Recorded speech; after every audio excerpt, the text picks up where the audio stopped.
by Earl Campbell, and of course, the man in the hat in the middle of that huddle, A.O. Bum Phillips. Today, Mike Hefner, we've got a situation where Houston has got to win. There's no doubt about it. When you're in the division with the Pittsburgh Steelers, you've got to win on every Sunday, whether you're playing the Steelers or not. And this is going to be a very tough game because the Kansas City Chiefs, the very young club, came alive last week, really whomped on a good Oakland Raider team. And so the Oilers better come into this one feeling like they're going to be in for a battle. Well, we have the Kansas City Chiefs in white, and they are wearing white jerseys at home this year. They will be kicking off. The Houston Oilers are going to send back Carl Roaches, 85, Jeff Groth, 81, and Nick Lowry will do the kicking for the Kansas City Chiefs. Of course, we've got a double Kansas City-Houston story going on, Mike. The Kansas City Royals, who are next door here to Big Arrowhead Stadium, have won the American League pennant and will either play Philadelphia or the Houston Astros in the World Series. And of course, the World Series will come to you on NBC. Oh, it's going to be a great one. I love to watch George Brett swing the bat. Oh, he's something. New York fans won't like to hear that. But... All right, Nick Lowry, who succeeded a legend here. Jan Stenerud is kicking off. Almost 75,000 people are here today. Back into the end zone, but Carl Roach is out of Texas A&M. Let's watch his return. He is nailed inside the 15 by number 83, Mike Williams. Mike Williams from the University of New Mexico. All right, in the Houston backfield, Ken Stabler, Tim Wilson. He'll do the blocking for Earl Campbell. Campbell you know about. Wide receivers, Billy Whiteshoes. Mike Barber, who's become a favorite target this year, and of course, Mike Renfro. And the up front line, Leon Gray, called by some of the best offensive tackle in pro football today. Karl Mock, the veteran center, anchors that line, and here we go. Houston's ball, first down, led by Ken Stabler. Wide receiver split, first down on the 13-yard line. In motion, Renfro. Earl Campbell and that Kansas City defense, which really won the game in Oakland, led by Don Parrish, the nose tackle, 61, stopping the play. Art Still, All-Pro, Don Parrish, Dave Lindstrom up front of the three-man front for Kansas City. And those very active linebackers, Gary Spaney scored a touchdown last week. Whitney Paul moved from line to the linebacker core. And Gary Barbaro, the free safety, will lead the deep backs this afternoon. Second down, 10, no gain on the last play. Campbell again. Campbell 20, Campbell to the 24, and I believe he has a first down. Tim Wilson, 45, leading the blocking, 41. Herb Christopher tripped him up, and that's about all he could do as Ken Stabler sends Earl Campbell for the first down. And Merle, we talked earlier about the fact that you must run inside against the 3-4 to be effective. And Earl Campbell, with his power and speed, just showed you why you run inside with a big back like that. And Mike, going into the game today, he needed but 135 yards to establish an all-time Houston rushing record. Here's Stabler, first down. Campbell to the 29. Gary Spaney, 59. A third-year man from Kansas State, 6'2", 230. And nose tackle Don Parrish, number 61, stopped Campbell. And indeed, Mike, as you alluded to his return to the lineup at full force, he certainly looks like he's there. He only carried 12 times last week for 50 yards, and already he's carried the ball 3 times, so you know that he's going to be a factor today. And remember, he's running against a Kansas City defense on a second down and 6, a Kansas City defense that just stopped Oakland cold last week, swarmed the Oakland offense. Campbell, a necktie job. Gary Spaney, 59 in the gap with Don Parrish, 61. On the tackle on Earl Campbell, who always gets up slowly, but that one he felt. A gain of about a foot. Earl, one of the important things in the 3-4 is to block that nose tackle, and you saw Karl Mock look up and say, hey, where did he go? And Parrish got in there, took care of him, and gave Spaney the chance to necktie Earl. Ron Carpenter, 26, Ronnie Coleman, 47 are now the running backs, and 5 defensive backs are on the field for Kansas City on third down 5. Good rush. Stabler in the pocket, throws it complete at the 40, up to the 46. Mike Barber, the tight end, and Mike Barber, well, Kenny Stabler, they say, can make him an all-pro this year. 17 yards picked up on the play and a first down on the 45-yard line of Houston. He made a couple of all-pros at tight end when he was at Oakland. specifically David Casper. And here Mike Barber has been born again with Kenny Stabler now at quarterback for the Oilers. And there you see the perfect pass that beats the linebacker. And that's what Kenny Stabler does so well, that pinpoint pass. That's what Mike Barber has done this year. Billy Johnson splitting to the right, Mike Renfro to the left, Campbell and Wilson are now the running backs, and that's Renfro in motion. Stabler on the draw to Campbell. Campbell eating up big yards up the middle into Kansas City territory to the 47. Manu Maliuna, number 54. Big Frank making the stop with help from Herb Christopher, the strong safety, number 41, and it's a gain of 8 yards. We talked about Carl Mock being the important man in the running play. Here's the draw, and Mock has got to block Parrish. This time he doesn't get fooled, ties him up, and that leaves Earl Campbell that hole to pick on the inside against the 3-4, and he gained big yardage. Second down 2. Ken Stabler, most accurate thrower in the history of the NFL at 60%. Second down call. Campbell again, first down. Campbell up the middle, down to the 40, down to the 38. Manu Maliuna, number 54, and Art Still, 67, making the stop on Earl Campbell. And Mike, it looks as though Campbell is very intent on setting that new Oiler rushing record this year, and he would please no one more than this man right here, Bum Phillips. No doubt about that. You need the big guy in the backfield. If Kenny Stabler is to be effective, he has to mix the run with the pass. And without Earl, as he had last week, he had to throw 50 times, and he got intercepted 5 times. 32 yards on the ground already for Earl Campbell. Stabler, first and 10, 39 of Kansas City. The first man finally gets the call, and that's Tim Wilson, the fullback, number 45. He's usually the blocker. Art Still, 67, stops him after he picks up short yardage inside the 35 and the 34. He got 4. It'll be second down and 6. Tim Wilson, in fact, he could be the subject of a trivia question. Art Still, 67, no trivia there. This guy was a second draft selection behind Campbell when he came out of Kentucky 3 years ago. You know, Kenny Stabler did an interesting thing there. He gave Wilson the ball to pat him on the back for the nice blocks he's been making for Earl in this drive. Not a bad thing to do for a blocker. Let him know you appreciate it. Second down. Campbell, Wilson in front of him, plays the block. Look at him shoot through that little gap. Down to the 26-yard line. Mike Barber, 86, the tight end, also blocking for him. And Whitney Paul, 53, the right outside linebacker, came up with a tackle, and it's another first down. See what Kenny Stabler did? He's no dummy. There's the good block by Barber inside to shield off so they can run the sweep. And then you'll see Wilson out in front. There he is. He gave him the ball. Now this time Wilson's got a block for the big guy, Campbell. And it just makes it that much easier if he's carried it once for Kenny. Big Mike Barber, 5-year veteran, Louisiana Tech, 6'3" and 235 pounds. First down, Houston. Campbell inside the 25, bouncing near the 23, and Gary Spaney, 59, the right inside linebacker out of Kansas State, makes the stop. Campbell chewing up the yardage, is up near the 50 mark already in 8 carries. Gary Spaney, an outstanding game. There he is, calling the defensive signals. An outstanding game last week against Oakland. He had a 16-yard touchdown. He led the team in tackles the last 2 years, and here's what Campbell has done last week. Carpenter is in for Wilson in the backfield. Second down, 7. It's Renfro in motion. Campbell again through the middle. Down to the 21. Whitney Paul, 53, the linebacker, making the stop, and Carl Mock, the veteran center, in his 13th year out of SIU, number 55, again opening the hole right up the middle for Campbell, and it'll be third down at about 4.5. Passing down right now, Merle, and look for him to throw to his running backs. Stabler really likes to hit his backs out of the backfield when he gets him one-on-one with a linebacker. Earl's run every one of his running plays inside. So watch now. He may run that outside sweep just to keep him honest.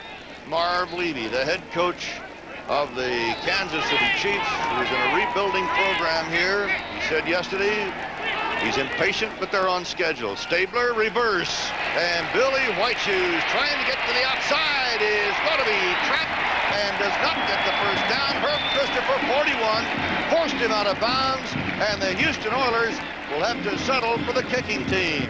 There's no score here in the first quarter.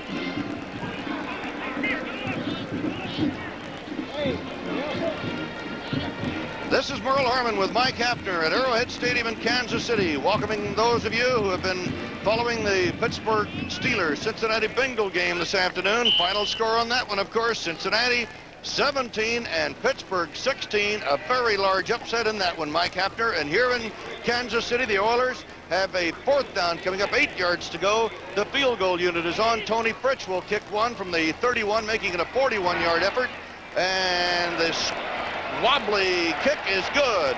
A 41-yard field goal by Tony Fritsch puts the Houston Oilers on the scoreboard, and it is 3-0 with 7 minutes and 26 seconds to go in the first period. Tony Fritsch can walk right over to Earl Campbell and say, "Thank you very much, sir, for putting me in position for that field goal." Earl's got over 40 yards already, and as we mentioned at the top of the show, Earl only had 50 yards all last week on 12 carries, so he's become a factor early already today.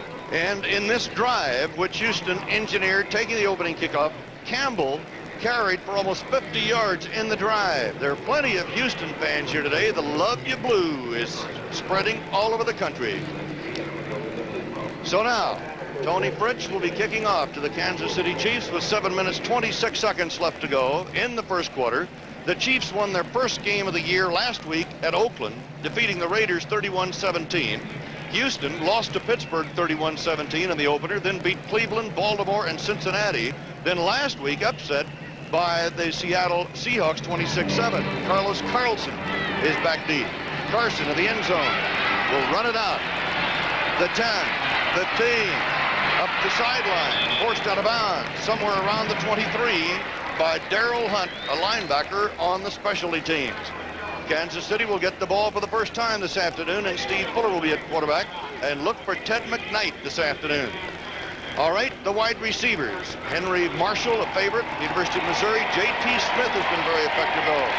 The offensive line toughening up, led by Jack Rudnay, number 58, who is back after being on the injured list. He played last week against Oakland and was given much credit for inspiring this Kansas City offense to that 31-17 win.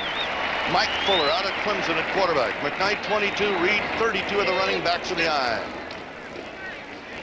Tailback Tony Reed out of Colorado up to the 25-yard line. Tony in his 4th year. Art Stringer 56, the linebacker, making the stop. Andy Doris, Ken Kennard is now the nose tackle for the Houston Oilers. Jesse Baker, big play man, rookie of the year last year, will anchor the right side. The linebackers, Robert Brazil, keep an eye on him, number 52, plays the right outside. And in the secondary, Vernon Perry, 32, strong safety, a big play man. 2nd down, 7. Draw to McKnight. McKnight hits the left side, getting a block by Herkenhoff. And Baker, 75, brings him down for the Houston Oilers after he got a couple of yards. It'll be 3rd down and 5. There's no doubt the Kansas City Chiefs can run the football. We've seen them do that for the last couple of years. They've junked the wing tee, but they still run it the same way. But, Merle, for them to be effective against Houston, they're going to have to throw the football. They're going to have to throw it downfield to their wide receivers, and they're going to have to throw to the running backs. Mike Senserud has come out of the lineup, and Houston has employed 5 defensive backs now. 3rd down for Kansas City. Fuller going upstairs, incomplete, intended for Henry Marshall, number 89. And the coverage by Robert Brazil, 52.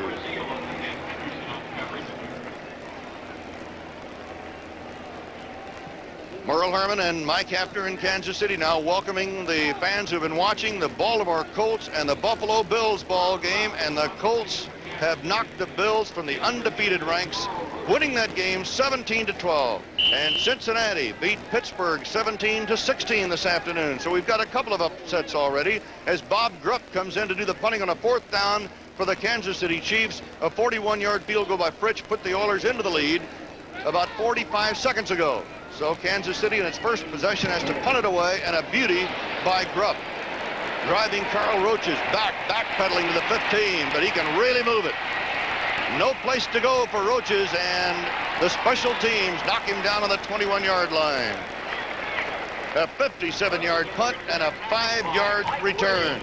So the Houston Oilers take over, and we've got a timeout with Houston leading 3-0.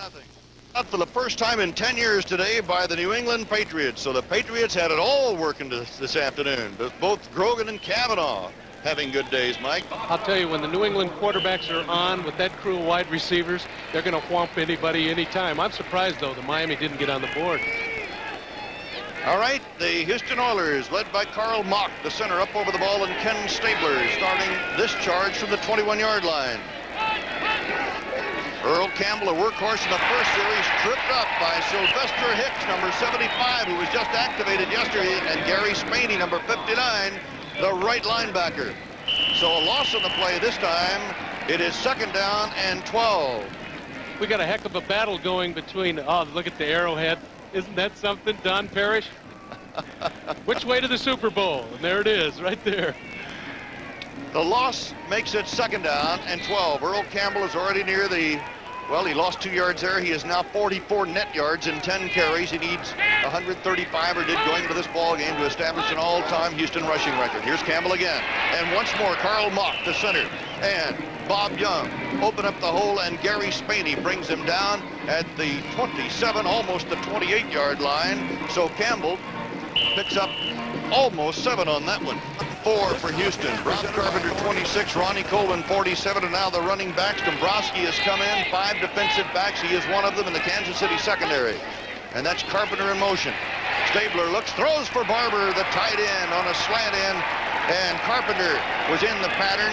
It was Gary Barbaro, 26, who was in there to break it up.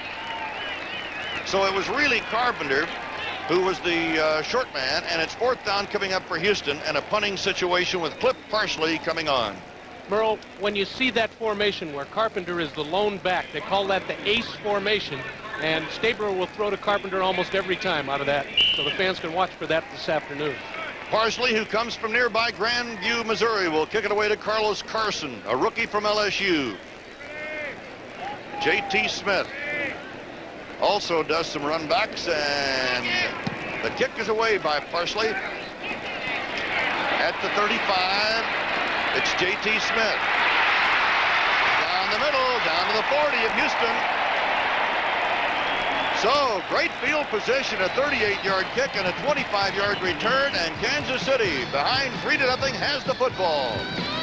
City, welcome home. You've been in China on a special assignment. Yes, we did some track and field over there, but it's nice to be back in the States. I love it here.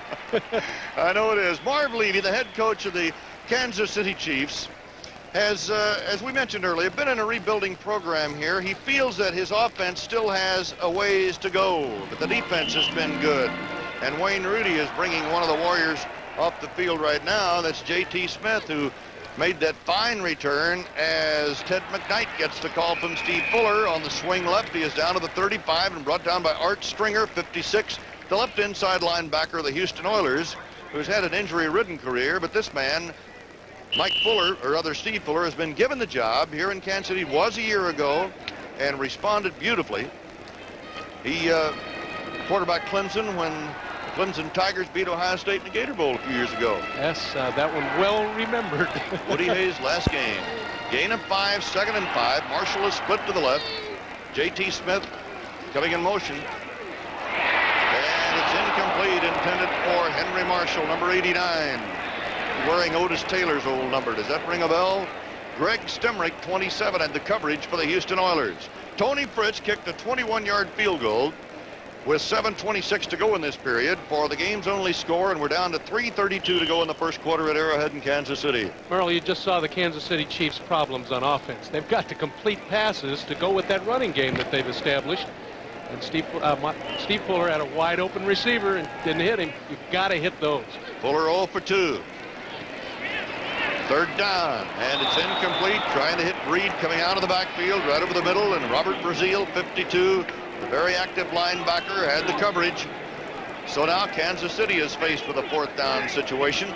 The ball on the 35-yard line of the Houston Oilers, and the Oilers leading by a score of 3-0 on a 41-yard field goal by Tony Fritz. Don't count out Lowry. He can kick him from anywhere. He's got a big, big leg. In that first game, he kicked 3 of them, Merle, that were over 50 yards. He's got the longest kick of the year in the NFL, 57 yards. This would be 53 yards if he makes it, with Steve Fuller holding. Lowry cuts it loose. It is not good. So Lowry on a miss, and the ball goes over to the Houston Oilers. So with 3:24 to go in the first quarter, Houston holds a 3-0 lead. Will return from Kansas City. And host Brian Gumbel as they bring you the latest news, scores, and highlights. Then exciting regional action as the Buffalo Bills take on the Miami Dolphins or the Seattle Seahawks battle the New York Jets. Then following football, it's the 1980 World Series, back where it belongs. If necessary, you'll see Game 5 as the Kansas City Royals will take on either Houston or Philadelphia. Bum Phillips and Marv Levy here in Kansas City, and we might have an all-inclusive Kansas City-Houston story here today and next week if the Astros can win this afternoon. Ken Stabler and company on the 35. It's Earl Campbell. Look at Campbell go. Second effort out to the 37. Gary Spaney, 59, makes the tackle for Kansas City. Gary Barbaro coming up to assist if needed. 2nd and 8. Here's a 53-yarder by Lowry. I said he had the leg for it. He just missed it a tad. And it's almost there, Merle. That was about a yard and a half short. So Houston now with a 2nd down and 7 coming up. Nick Lowry, sort of a unknown when he replaced Jan Stenerud here, but quickly has caught on with the Kansas City fans. Stabler going upstairs, and that's Barber at the 40, Barber at the 45. And Gary Green, number 24, the left cornerback, a 4-year veteran from Baylor, makes the stop on Mike Barber. Here's a great look at what Kenny Stabler sees when he reads defenses. And this old veteran, he didn't make very many mistakes. A great surgeon. Look at him look over the field. He finds that the defense has rolled the other way in zone. So he finds Barber out in the flat. Michael gives it a little extra effort. Makes first down.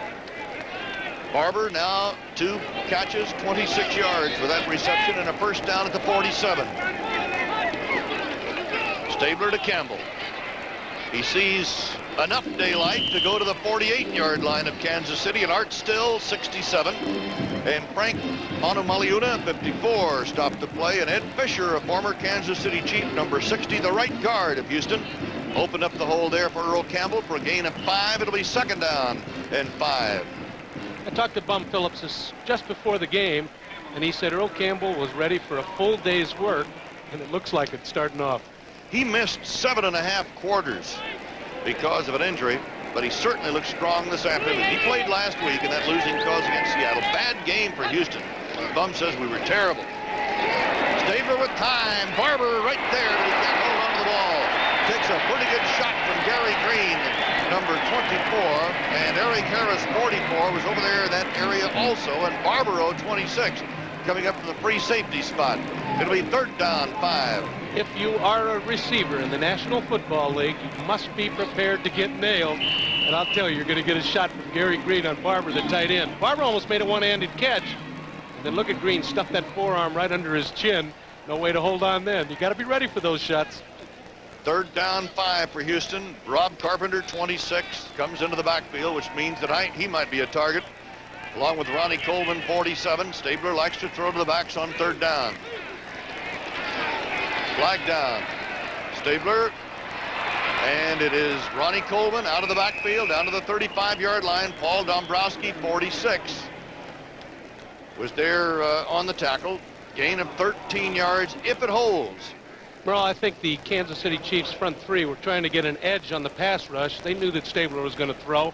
I think they jumped a little bit, unless they were drawn offside.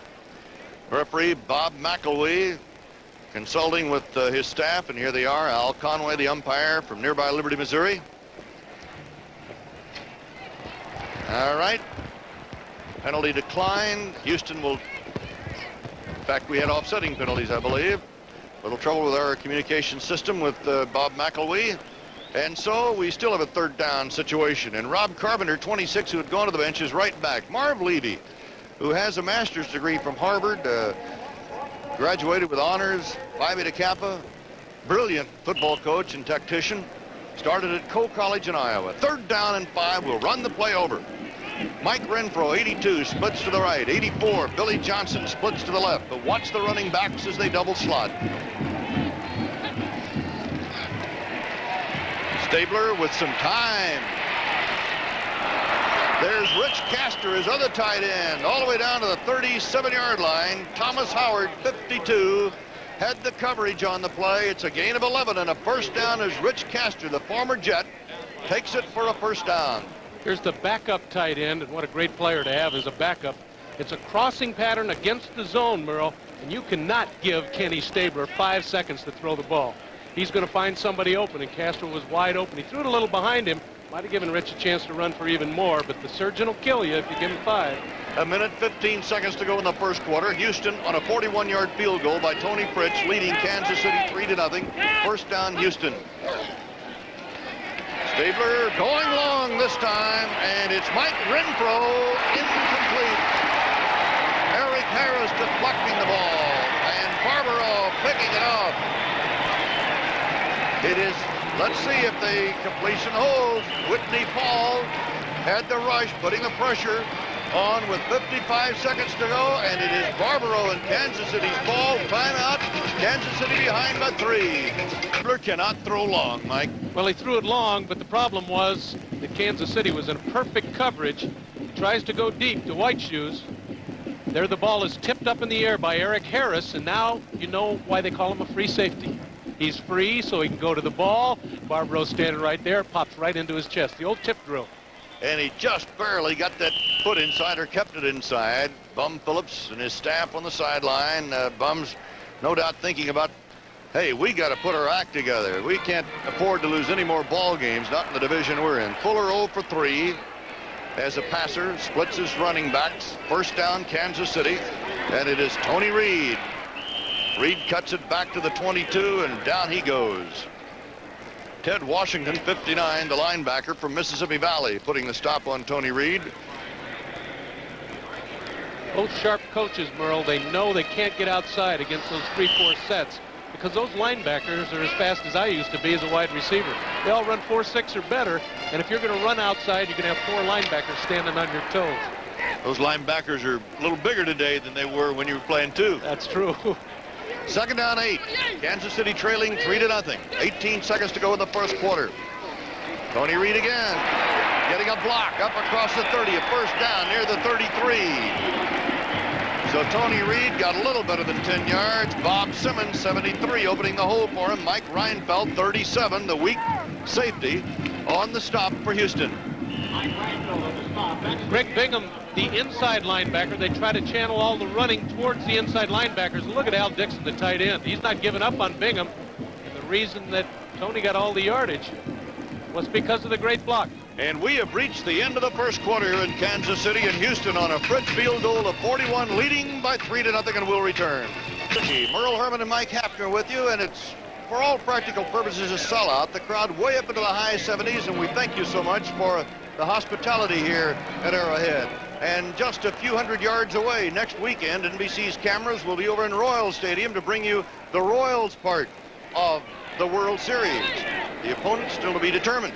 Kansas City's ball now going west from the 33, and Fuller on a bootleg is going to be nailed just about at the line of scrimmage by Robert Brazil, 52, the 6-year veteran linebacker from Jackson State, who has tremendous pursuit. He has great speed, and there was that bootleg play, and he didn't give up. Caught the quarterback from behind. And I remember the good old days when quarterbacks could outrun linebackers with their eyes closed, 1 foot tied behind them. But not anymore. They have the great speed. Fuller trying to set up the pass or run option, and Brazil stops that option very quickly. And now 5 defensive backs for Houston on the field to go against Steve Fuller. It is second down 10. Fuller's going to run it. Diving to the 40 and getting about 7 yards as he is covered by Vernon Perry, number 32. A second-year man from Jackson State who played collegiate football with some pretty good company. Robert Brazil, his teammate and linebacker, and a guy named Walter Payton. There's a couple of good guys. You made a good point, Merle, on second down and long. O.A. Bum Phillips says, let's go to the nickel defense right now. He's going to play pass every time they come up second and long. In the first quarter, Kansas City rushed for 20 yards, had no passing yardage. Houston 59 yards by the ground, 37 in the air. Fuller going to the air to the far side. It is caught by Number 86, J.T. Smith, and Smith goes out of bounds, knocked out by Vernon Perry, a gain of 9 yards. J.T. Smith broke his nose on a kickoff return, but he is right back in there wearing a face mask. Never stops a wide receiver, didn't hurt his hands any, and he certainly needed the hands on here. Look at the great catch. Goes up, great concentration. That's what a wide receiver needs, those great set of paws. You've got to catch it first. And he got just a little more than 9. In fact, enough for a first down near the midfield stripe. Jack Rudney, the veteran center, up over the ball. Simmons and Condon, the guards, Herkenoff and Getty are the tackles. They go to the run, and Tony Reed on the sweep cuts it in down to the 46, and Jesse Baker, 75, stops the play. They'll mark it officially on the 45-yard line of the Houston Oilers. Jesse Baker, the Rookie of the Year in 1979. They call him the designated sacker because he has a few now and then. That's an awful tough blue defense down there. Here they've got second down and a bit shorter now, and they didn't go to the 5 backs, the 5 defensive backs, Houston. They're looking for the run out of Kansas City. After a gain of 6, it'll be 2nd and 4. Fuller, McKnight, no place to go. Robert Brazil, 52, the veteran linebacker, just stayed right at home and tripped him up, and that play did not develop well, and the loss will be about 3 yards, making it 3rd down and a long 6. Both Houston and Kansas City have tried that fake reverse type or reverse situation, a gadget play we used to call them, and neither one of them worked because they're going outside against that great pursuit. And Ted Knight injured on the play, being attended by the Kansas City medical staff. The Houston Oilers on a field goal by Tony Fritsch back in the first period of 41 yards lead Kansas City by a score of 3-0. This crowd this afternoon numbering well up toward capacity at 78,000 in Arrowhead. It's been a while since the Chiefs have had this kind of crowd. Now we'll have a timeout as McKnight is helped off the field. Houston ahead by 3-0 and will return. Now in the backfield on a 3rd down call for Steve Fuller. And he is swarmed under by that Houston defense led by Jesse Baker, number 75, by Hollywood Henderson, number 53, who's into the ball game now for Houston defensively. And the loss brings up a 4th down and very long. It'll be 4th down and 12, and Bob Grupp will be coming in to do the punting. Another look at it, and Hollywood Henderson has apparently taken over that nickel defense linebacker spot. And this is his last chance, I've got a feeling, Merle. It is 4th down and 12, and Grupp comes on, and we'll talk about Hollywood Henderson a little bit later on. He has some stiff competition as Carl Roaches is back to take the punt from Bob Grupp, who boomed a 57-yarder earlier, and he hangs this one high, and Roaches calls for the fair catch, fielding the ball near the 17-yard line, and that's where the Oilers will take over as they lead by 3-0 here in the second quarter with 11 minutes and 50 seconds to go to halftime. Nothing over Kansas City in the second quarter. The Chiefs have lost cornerback M.L. Carter, who's out with a hamstring, and Paul Dombrowski, 46, a free safety, playing with a broken nose and a mask this afternoon. And now J.T. Smith, the wide receiver of Kansas City, a broken nose and a mask. But Ken Stabler is solid, and so is Earl Campbell, bouncing off a blocker and going nowhere as Manu Maliuna, 54, the linebacker, was right there to meet him. I like the way you handle that Hawaiian name. You got it down, huh? You know, interesting point, Merle. In each of the initial drives, Earl Campbell has been slammed on the first down running play. But yet he's over the 50-yard mark already, and I think it takes him one play to get cranked up and the adrenaline flowing, and then he just runs wild. That 1 yard now gives him a net of 60. And so it is 2nd down and 9, slot right for Houston. Campbell behind Wilson. Tim leading the block, and Campbell playing the block for 3 or 4, and Herb Christopher, 41, the strong safety, and Gary Spaney, 59, the right inside linebacker, up there to make the stop for Kansas City. So Campbell keeps chugging away. Earl now over the 60 mark. If he hits 135 yards today, he will establish an all-time Houston rushing record, formerly held, or now held, by one Hoyle Granger. Granger was a great fullback in his day. And he was, well, he wasn't that big, but he was tough, wasn't he? Also had a quarterback named George Blanda who gave him the ball quite often. Carpenter, 26. Coleman, 47 are now in. Passing down. 2 men out of the backfield that Stabler likes to throw to. 3rd down, 5. That's Ronnie Coleman. And Coleman Up across the 35 to the 37. Paul Dombrowski, 46, gets him out of bounds, but it's another first down, Houston. Anytime that Carpenter and Colvin in the backfield, you can almost bet that Kenny Stabler is going to go one or the other unless he picks on Mike Barber, his tight end. A 14-yard pickup and a first down. It's a good observation, Merle. In that third down situation, passing down, he's going to run one back to one side, one back to the other, and the tight end up the middle. Then he'll read the coverage and pick out the open man, and he's excellent at that. Earl Campbell back in now. First and 10 Oilers. They lead 3-0. It is Campbell. Campbell hits the left side to the 43, where Herb Christopher, 41, the strong safety from Morris Brown College, makes the stop. Campbell gets up so slowly. When Campbell first joined the Oilers, after each tackle, the Oiler fans in Houston particularly were saying, oh no, he's hurt. Earl's okay. Gain of 5, second and 5. Conserve your energy. It doesn't help you to bounce up and run back to the huddle. You can't get any yards that way. Campbell now at 70 yards for 16 carries. Second down, 5, Houston. Stabler to Campbell. Breaks a tackle behind the line. And Gary Spaney, 59. Dino Mangiero, number 74, the nose tackle of Kansas City. Finally stop him. He got about a yard. It'll be third down and 4. Dino Mangiero, rookie from Rutgers, number 74, has played well. David Carter has come in, and Bob Young has gone out at left guard now for Houston. Carter, they call him Mock Jr. They're inseparable. Now they're playing side by side. Third down. Campbell still in the backfield. In motion, Wilson. And that is Wilson coming out of the backfield, fighting his way for a first down. Whitney Paul, number 53, the outside linebacker, trying to wrestle him down before he could hit the mark for a first down. And let's see where they mark it. Ooh, that's going to be close, Merle. Very close. And the chains are on that side, so they'll know right away whether it's first down or not. And it's not. By that much. So it's fourth down, Houston. The Oilers lead 3-0 on a 41-yard field goal in the first period by Tony Fritsch. Interesting call here by Bum. I don't see any punt team rolling out on the field. But when you got an Earl Campbell and you only need about 4 inches, you got to go for it. What the heck?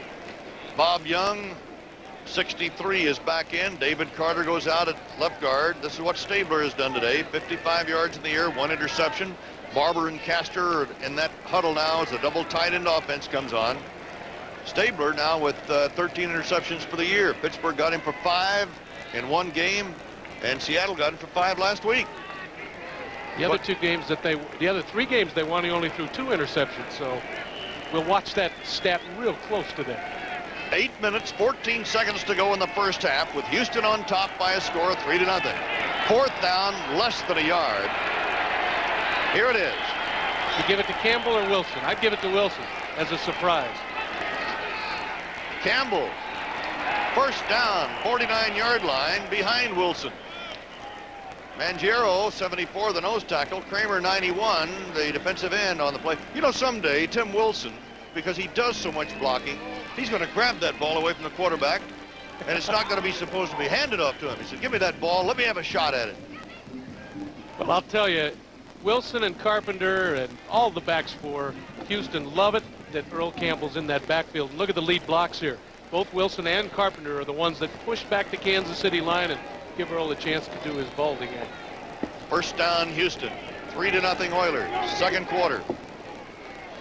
Campbell, no hole, tries to get his own. Look at that Kansas City defense swarm on him. Led by Thomas Henderson, 52, the outside linebacker.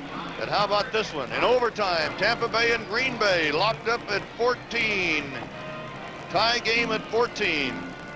They played all the whole overtime and didn't score. I guess that is a final now. It is a final. They did not score in the overtime. Those 2 teams might not be able to score in a month. Bum Phillips and Marv Levy, both concerned about their teams. Marv concerned about getting a better offense attack going. Bum just trying to get this team fired up and underway as Barber, the tight end, goes up to pull down the pass from Kenny Stabler, and then Herb Christopher, 41, the strong safety of Kansas City, yanks him down. So 6:40 to go in the first half, and Houston leading 3-0. You talked earlier about what Kenny Stabler can do for a tight end, and he looks for his tight end first, his outside receivers second. And if Barber's open, he's going to him no matter what the wide receivers are doing. Mike Barber's become a very effective tight end with Kenny at quarterback. And Barber has picked up 8 yards on that play to run Stabler's total to 65 yards in the air. 3rd down 2 coming for the Snake. 3rd and 2 for Houston. Wilson in motion. Campbell, the workhorse. And Earl is down inside the 40 for a first down, getting 5 down to the 38. Mangiero, 74, the nose tackle, having to take Campbell on. Campbell is 5'11", 224 pounds. Mangiero is 6'2" and 265. Earl doesn't give away very much. First down, Houston. Kansas City, 2 first downs. Houston 9. 76 yards for Campbell as he closes in on the all-time Houston rushing record held by Hoyle Granger. Talking about a career record now. The fake pitch and the give to Wilson, and he is inside the 35 to the 34. Manu Maliuna, 54, making the tackle. All right, as we look at scores, Baltimore, a winner over Buffalo. Buffalo knocked from the undefeated ranks this afternoon. Miami shut out by New England. First time in 10 years the Dolphins have gotten the collar. And a big upset, Cincinnati over Pittsburgh. Boy, those Bengals can rise up, can't they? That's twice this year they've beaten Pittsburgh. That's right, and this time a squeaker, but they held on. Rob Carpenter now in the backfield, 26, look for him. But instead, Mike Renfro, and almost picked off by Gary Green, number 24. Green, the first defensive back drafted, #1 since Jimmy Marsalis here in Kansas City. He's having quite a year.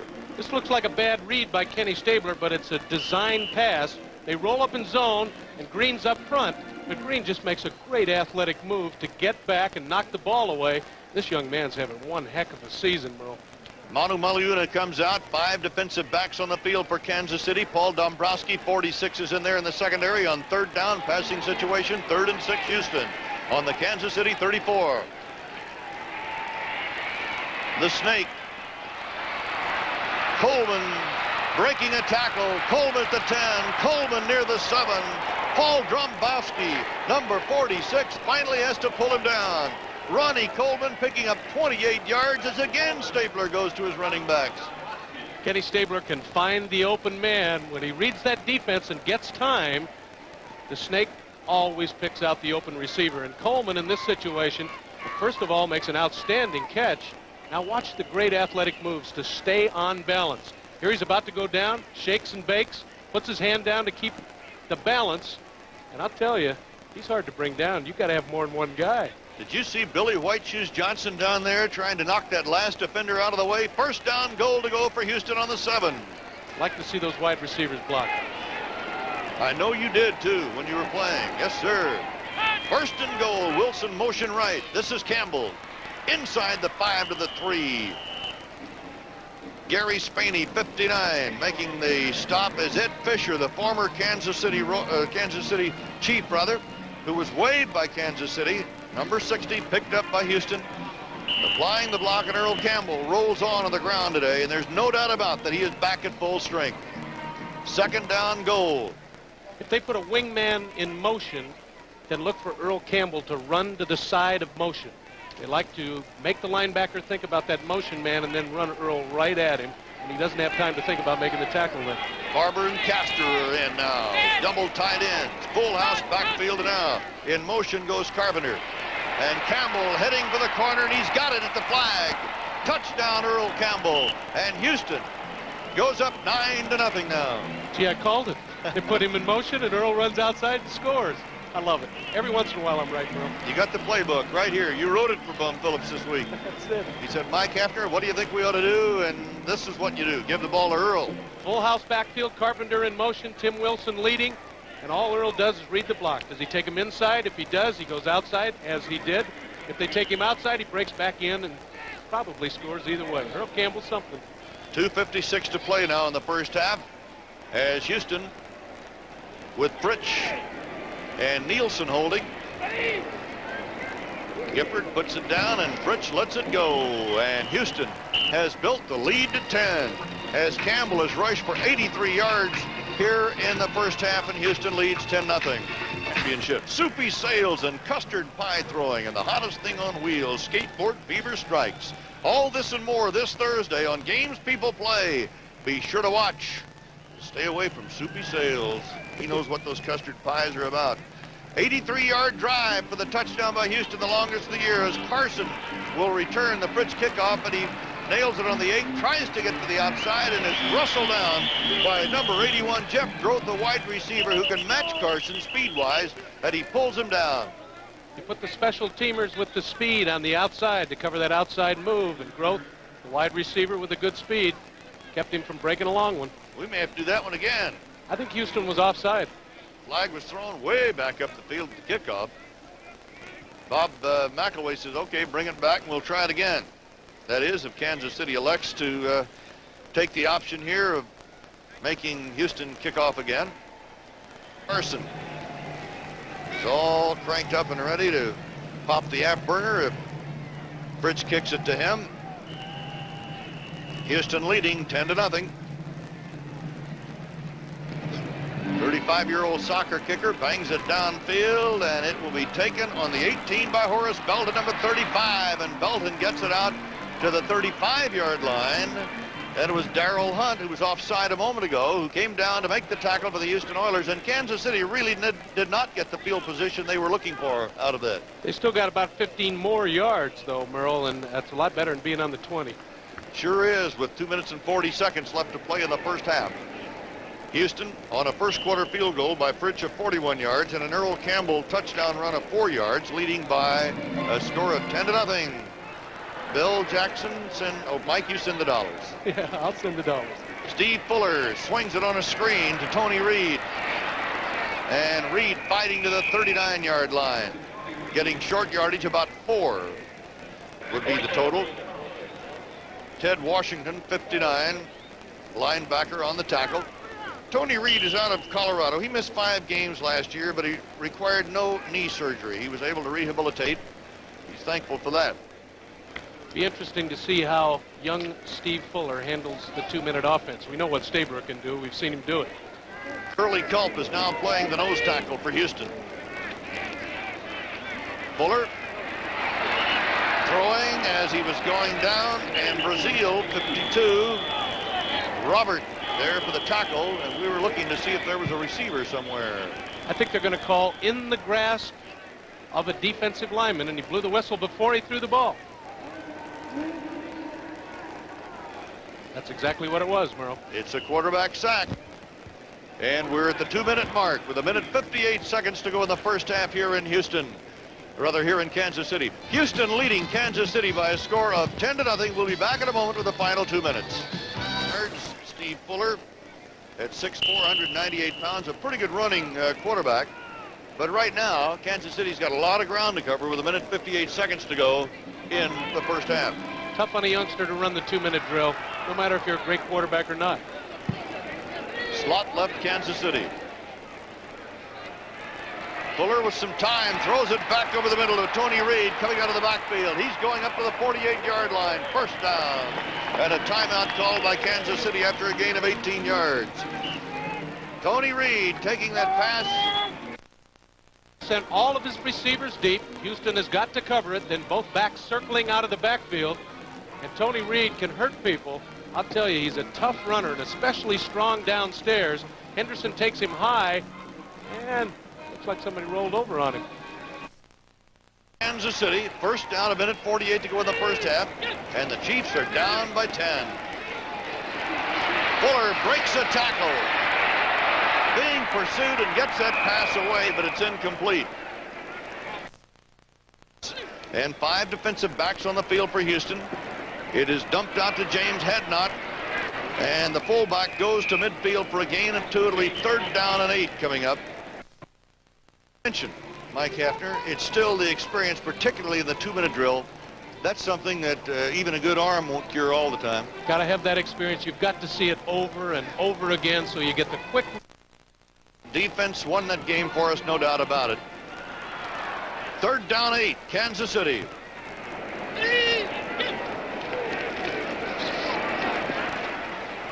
And incomplete, intended for J.T. Smith.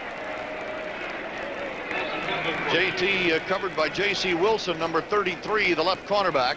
And it's 4th down, Kansas City, and 8. That was a bad read. Coaches. Not too much height on that one, but maybe a good roll. Let's see what the ball does. Out of bounds, inside the 20 at about the 18. So Kenny Stabler with 1:17 will now have a chance to work his magic. Now we'll see the master. He can run the 2-minute offense as well as any other play. We had a flag dropped, and Marv Levy says, come on back. Maybe it's going to be in our favor, and apparently it is as the crowd reacts. A 33-yard punt. Conservative will go up top. We'll see. Campbell through the middle and to about the 11 or 12. Art Still, 67, the defensive left end, leads the charge with a 3-yard drive, the longest of the year for the Oilers. He rushed from 4 yards out with 2:56 to go in the half, and the extra point made it 10-0.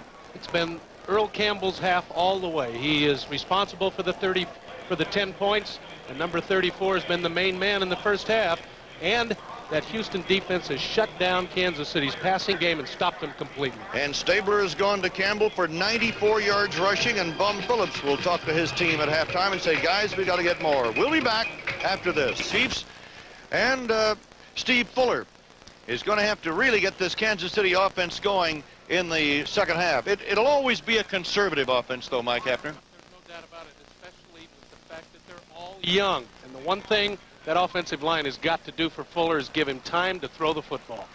Kansas City will get the first shot in the second half as Tony Fritsch will kick it away. Carlos Carson is back deep for Kansas City. And it is coming up short at the 18-yard line, and Ed Beckman, a tight end, up front grabs the ball and takes it to the 30, and that's where Kansas City will put it in play. As Adger Armstrong was there to make the tackle, Tony Fritsch kicking it short. Looking at the game statistically in the first half, dominated by the Oilers, total yards 190 to Kansas City 69, and of the 99 yards rushing, Earl Campbell has 94 of that for the Houston Oilers. And look at the possession time. Mike, you got to have the football. When you're running the football like Earl Campbell does at 21:57, tells the story. Kansas City's ball in its own 30. Steve Fuller going to the running game. Tony Reed trying to get to the outside, cannot do it, is knocked down at the line of scrimmage, or maybe a yard short of that. Greg Bingham, number 54, number 4 draft choice in 1973 for the Houston Oilers, making the tackle.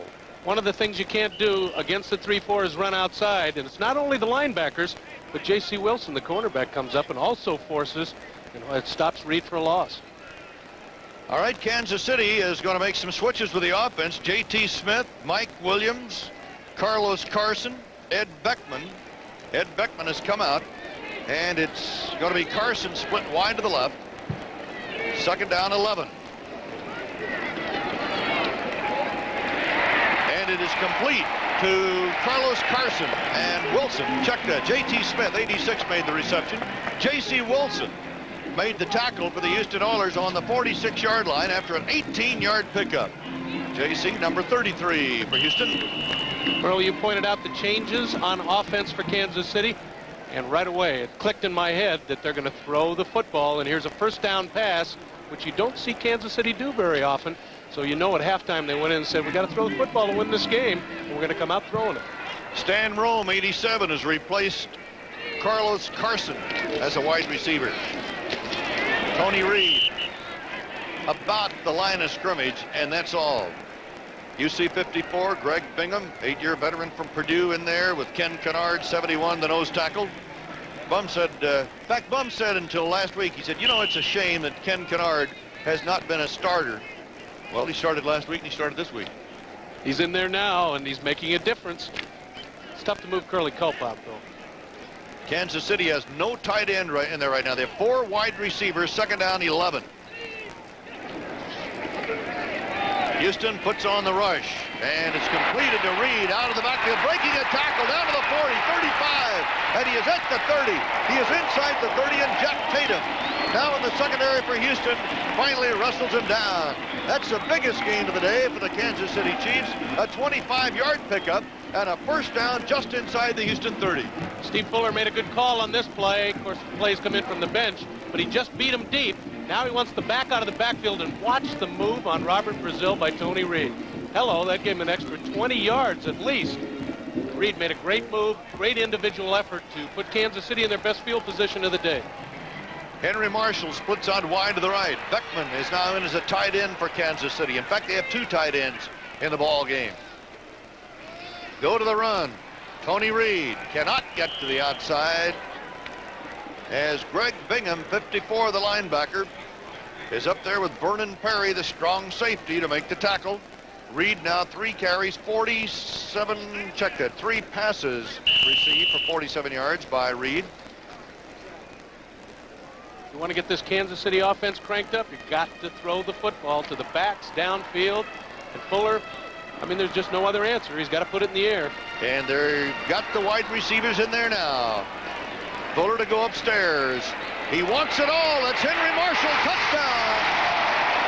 Henry Marshall, the 5-year veteran from Missouri, beat Mike Reinfeldt, number 37, the weak safety, and a 31-yard touchdown pass puts Kansas City on the scoreboard for the first time today. That woke up to 75,000. Oh, Henry Marshall ran a perfect corner pattern. Mike Reinfeldt has that deep third of the field, Merle, and he didn't rotate quickly enough in the zone. And Fuller picked up Marshall right away and hit him perfectly, right striding into the end zone. And that's what Kansas City had to do to get back in the game. And Kansas City indeed is right back into the ball game as Nick Lowry comes in for the extra point try. They've driven 70 yards to get this first touchdown of the day. And Lowry is right up the middle. So we're 11 minutes and 28 seconds away from the end of the third quarter. Kansas City starting early, getting on the scoreboard, leading 10-7, and we'll return in a moment. Zone, it's rolling up toward the left side of your screen. That means Mike Reinfeldt has the deep third to your left, and you obviously didn't get there, and he hit Marshall perfectly in stride for 6. Mike Reinfeldt, one of the fine defensive backs in the league, but you can't stop them all.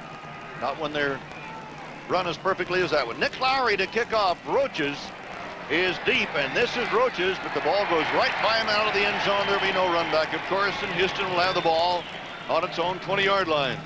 Nick Lowry showed his big foot that time, didn't he? Indeed he did. It took Kansas City 6 plays to get that 7 points. And of course, the 31-yard touchdown pass from Fuller to Henry Marshall capped it all and made Marv Levy's life a little more tolerable here this afternoon, but he still trails by 3. Now let's see what the Kansas City defense can do. Will they blitz Stabler, as did the Seattle Seahawks last week rather. They put the all-out blitz on Stabler. Better get to Kenny quick, though, because if he reads blitz, he'll burn you for 80 yards. Campbell, the tailback. Earl on the slant. Look at him go. Campbell now over 100 yards for the day at the 34-yard line, a gain of 14 and a first down. And Billy White Shoes Johnson was doing some blocking for him. Gary Green, 24, over there to make the tackle. He's the cornerback, 4-year veteran from Baylor. I'm Merle Harmon with Mike Hafner in Kansas City, where Houston leads the Kansas City Chiefs by a score of 10-7. Rob Carpenter has now come in for Houston to the backfield along with Campbell. When Carpenter is in there, sometimes it means pass. Slot left. It means run. Carpenter in front of Campbell as Campbell makes his cut to the 37 and Thomas Howard. 52, the linebacker from Texas Tech, playing the left side for the Kansas City Chiefs, makes the stop. Bum Phillips cheerleading his team on from the sideline. Campbell now 111 yards in 26 carries for the day. Boy, does he put pressure on linebackers. They don't know whether to play pass or come up to tackle him. Campbell, a gain of 4 on the last one, 2nd down 6. Fake to Campbell. Stabler picked off by Gary Spaney, the linebacker of Kansas City. And only Rob Carpenter can stop him. He cannot. And it is Spaney all the way in for the touchdown. Rob Carpenter, 26, had a shot at him, but he broke that tackle, bringing it back 40 yards, and all of a sudden the Kansas City Chiefs have the lead. Oh, that woke them up here. Two big, quick touchdowns, and the Chiefs are on top. And Kenny Stabler made a mistake. He read the linebackers incorrectly, didn't even see Spaney, and he tried to throw it outside, and Spaney just stepped in front, and goodbye. A bad read by Stabler on this one. And you'll see, he doesn't even look inside, and that's where Spaney comes from. He came from out of his vision, and I'm certain Kenny never saw 59, Spaney. Now watch the great effort. Not going to deny this linebacker. He scored one last week with a fumble recovery. And this time, picks off a pass and goes in for the leading touchdown for the Chiefs, and they're going nuts. And Lowry for the extra point try. Fuller to hold. And the Chiefs lead 14-10. So this game has suddenly turned around as the Chiefs have scored twice here in the third quarter and lead 14-10 with 9:55 to go. He has had to fight off some illness to keep going. He's a graduate of Kansas State University out in Manhattan, Kansas. Third year, he was on the Cab squad here for a couple of years, but he has come on strong. He had an 18-yard touchdown against Oakland last week on a recovery, and now a pass interception and run of 47 yards for a touchdown. And this is Roaches in the end zone, taking the kickoff by Lowry. Carl Roaches out of Texas A&M, fires his way out to the 17-yard line. And Jerry Blanton, 57, a linebacker who plays on the special teams, downfield to make the tackle. It's Houston's ball. Kenny Stabler now in for it. He's made a mistake. He'll be a little more tentative now. And again, the pressure on the linebackers by Earl Campbell, he's got to use that. They dropped off and picked off a pass and took it in for a touchdown because they didn't fear Campbell, and so they're going to have to run him again inside. Stabler has been intercepted twice today, 14 times for the year, 5 times each in 2 ball games, and now he is behind by 4. Jeff Groth, 81, is in as a wide receiver. Campbell, and leading the blocking, Wilson, as Campbell rolls. Campbell to the 40, Earl Campbell to the 42 before Thomas Howard, 52, the linebacker, can get him down. What a performance by Earl Campbell today. He's almost certain to break the Houston rushing record this afternoon. Mike Barber, 86, the tight end out there leading him. A 25-yard pickup by Campbell. Kenny Stabler must have been listening to me. I said he's got to run Campbell inside and outside. He picks up 25 yards, and now at 134, and does that tie him? One away, that's right. He needs one more to break the record held by Hoyle Granger as the leading rusher of all time for Houston. Slot left for the Oilers at the 40. Campbell, the new rushing leader of Houston in a career, out to the 46. Manu Maliuna, 54, the linebacker, makes the tackle. I know Kenny Stabler's kicking himself for throwing that interception that caused the Chiefs to get the lead, because Earl Campbell had been the main man in the whole first half. He went away from him trying to throw the ball instead of run it, and I think Kenny's changed his mind, going back to 34. Hoyle Granger held the previous career rushing record of 3,514 yards in a career with the Oilers, and now Campbell is over that. After a gain of 6, second down 4. Campbell 139 yards on 28 carries. Tim Wilson gets a call, and look at him go for a first down to the 46, and Whitney Paul, 53, the linebacker, and Art Still, 67, the defensive left end, have to bring him down. Leon Gray, 74, opening the hole for Tim Wilson. And I think it's more of a surprise than great blocking. It's always Wilson that leads Earl Campbell, and when Wilson does get the football, it surprises the Kansas City linebackers, and he made an outstanding gain for a first. Someday he's going to be the subject of trivia questions. Who blocked for Earl Campbell? There he is, Timmy Wilson. So now the Oilers are on the march, trailing by 4 in the third quarter. Campbell again, barreling his way down to the 42, and Art Still, 67, puts that 6'7", 252-pound frame into him to knock him down. This is the familiar spot for Tim Wilson, the lead blocker for Earl Campbell, and we've been mentioning it all day. And I'll tell you, they're like Siamese twins, one stuck to the other. Morris Towns, number 76, the offensive right tackle for Houston, really has his work cut out. He's got to block Art Still. A gain of 4, it'll be second down 6. Groth is split to the right. Renfro in the slot. Campbell again. Campbell cuts inside, running low to the turf, and he might have the first down at the 35. Gary Barbaro, number 26, out of Nicholls State, makes the stop. And as usual, Earl Campbell gets up oh so slowly. I suppose Bum Phillips can always read Campbell if he is just, you know, going through his routine and getting up slowly or shaking up a little bit. I think that time he might have been shaken up as Leon Gray points to the sideline and says, hey, maybe you better, that's Leon Gray, 74, maybe you better give Earl a little help. Earl says, I don't need any help. Look at that. 30 carries, 151 yards and a touchdown. That's a week's work for a lot of running backs. We will now have the measurement. Earl Campbell, in his first year, only rolled for 1,697 yards. Last year, 1,450. That's a lot of real estate. First down, Houston. Merle Herman and Mike Hafner with you from Arrowhead Stadium in Kansas City. The sun is out, shining right now for Bum Phillips and his Houston Oilers, who are on a long march. Rob Carpenter, 26, has come into the backfield, and Earl Campbell will go out for the Oilers.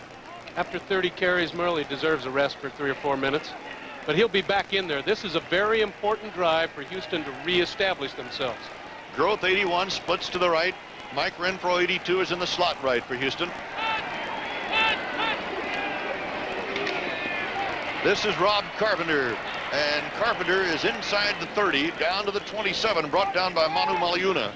Rob Carpenter is a real hard-nosed football player. He's a great athlete. He's out of Miami of Ohio. He's a track man, a pole vaulter, 6'2", 230 pounds, and Carpenter's another one of those unsung heroes for the Houston Oilers.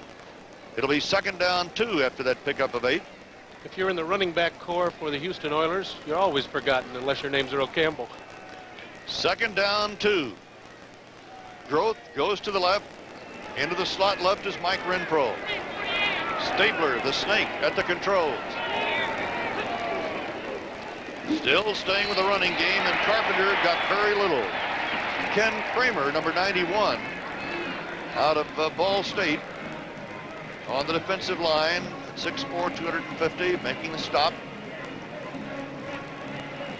Now Earl Campbell comes back in, and we'll also have a switch for Houston at the wide receiver spots as Rich Castor comes in along with Barber.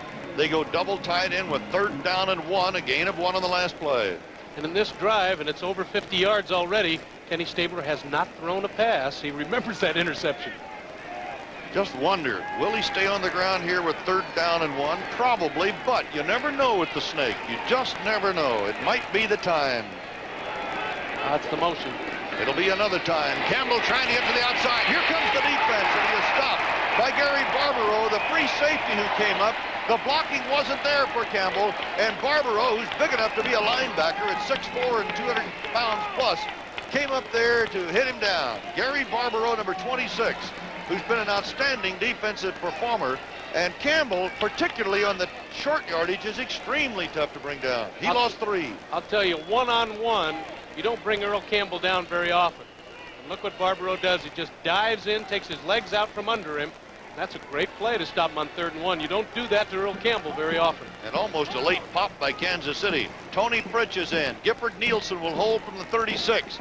If Fritsch makes it, Houston will still be a point short. Kansas City leading by 4. Here we go. Fritsch was perfect coming into the game today. He's perfect on that one. Fritsch puts another field goal on the board. And now with 3:53 to go in the 3rd quarter, Kansas City's lead has been cut to 1. Field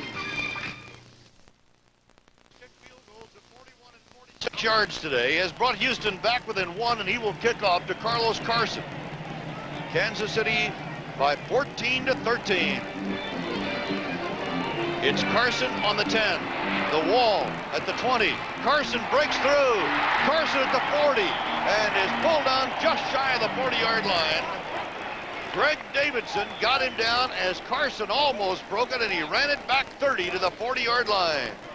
NBC brought it to television first. The spectacular plays, the memorable moments. The World Series is back where it belongs. This Tuesday, October 14th at 8 p.m. Eastern Time, you'll see the Kansas City Royals battle either the Houston Astros or Philadelphia Phillies at 8 o'clock Eastern Time, right here on NBC Sports. So we have a possibility of a duel, Kansas City-Houston. situation with right now the Chiefs ahead of the Houston Oilers by 1. Fuller going upstairs. That's Henry Marshall, a great catch. He's down to the 40-yard line. Mike Reinfeldt, 37, had the coverage on the play as Henry Marshall pulled it down for a gain of 20. And Mike Hafner, you just said while we were away, they got to go to the air. I like it. Play action pass on first down. He fakes to Tony Reed.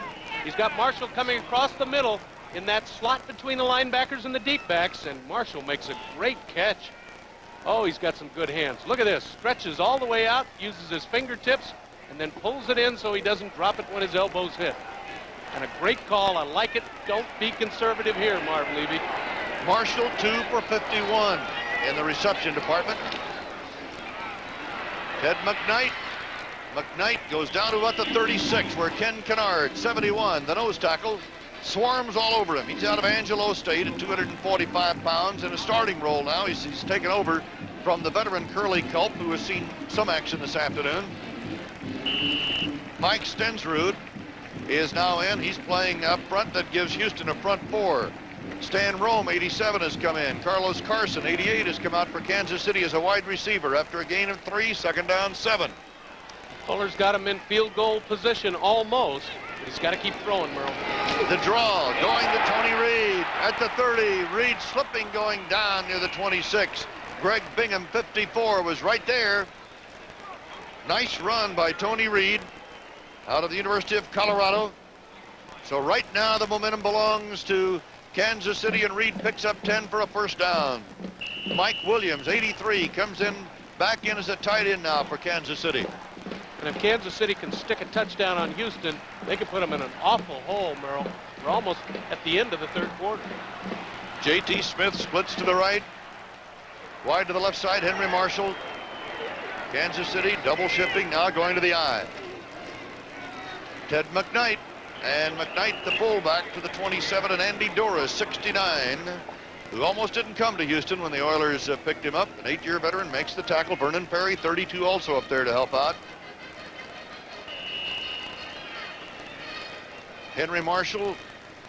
They don't like the fact, he doesn't like the fact they haven't been thrown to him.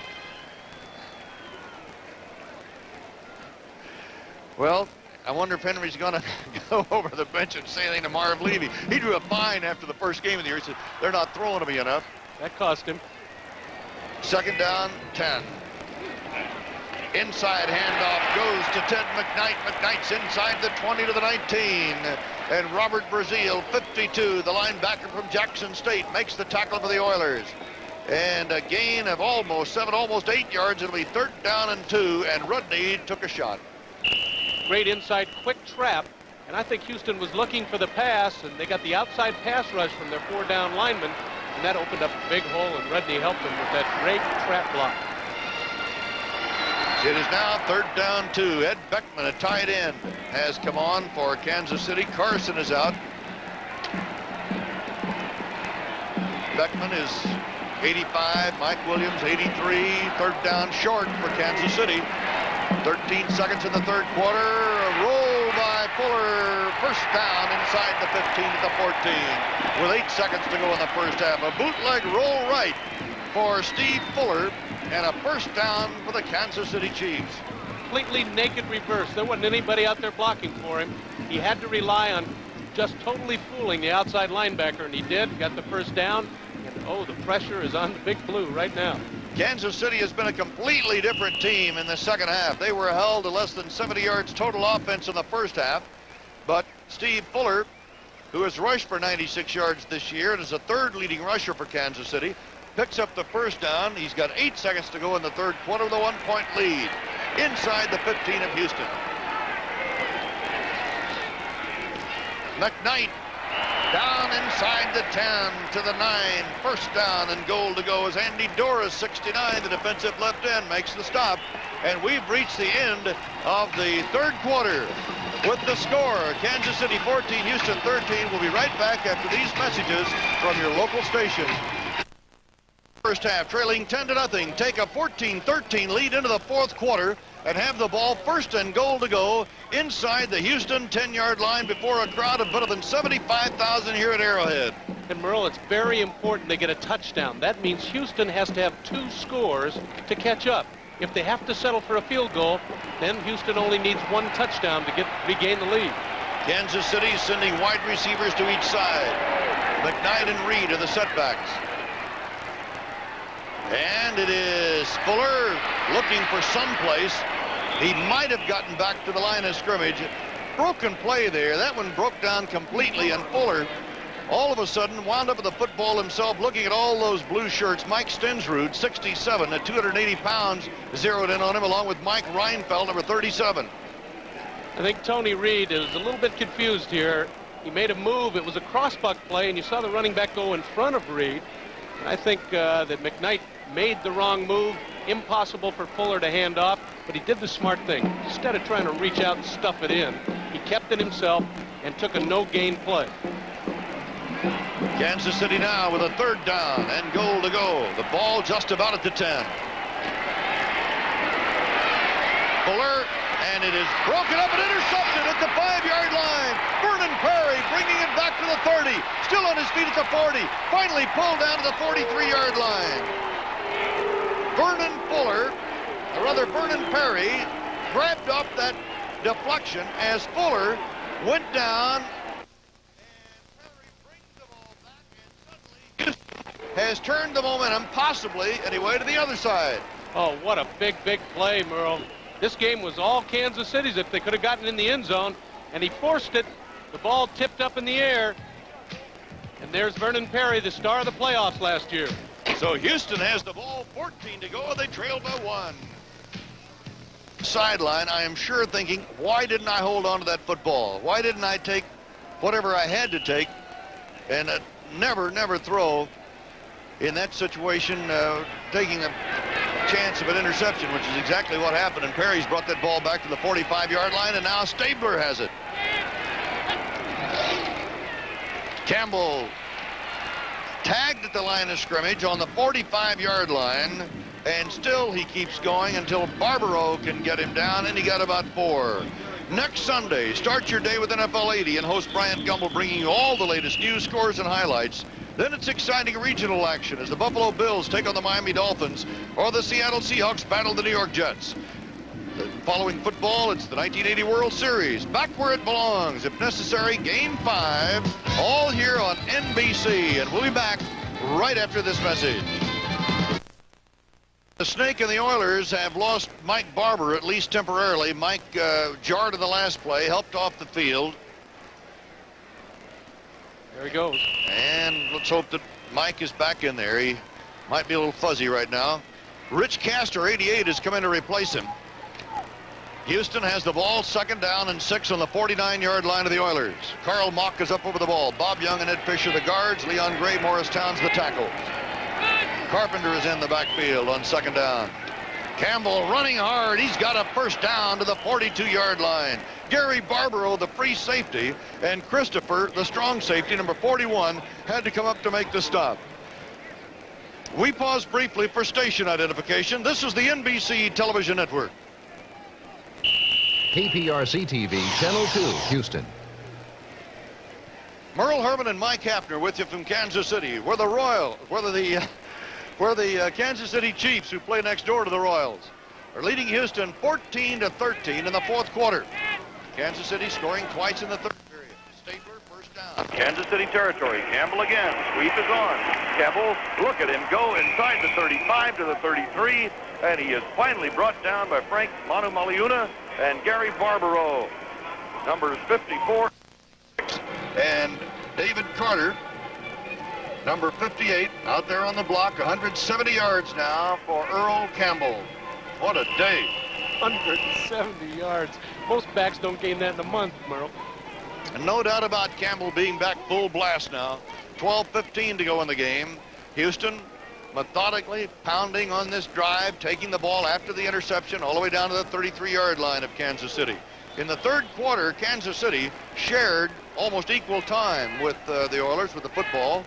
7 minutes, 25 seconds to 7 minutes, 35 seconds.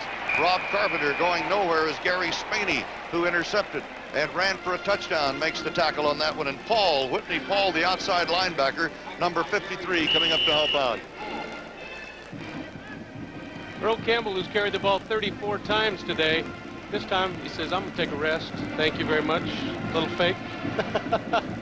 Let somebody else carry it. I've had it 34 times today to match my number. We've got to have a measurement, and it's going to be short by that much. Turned out well. Earl got to run a fake.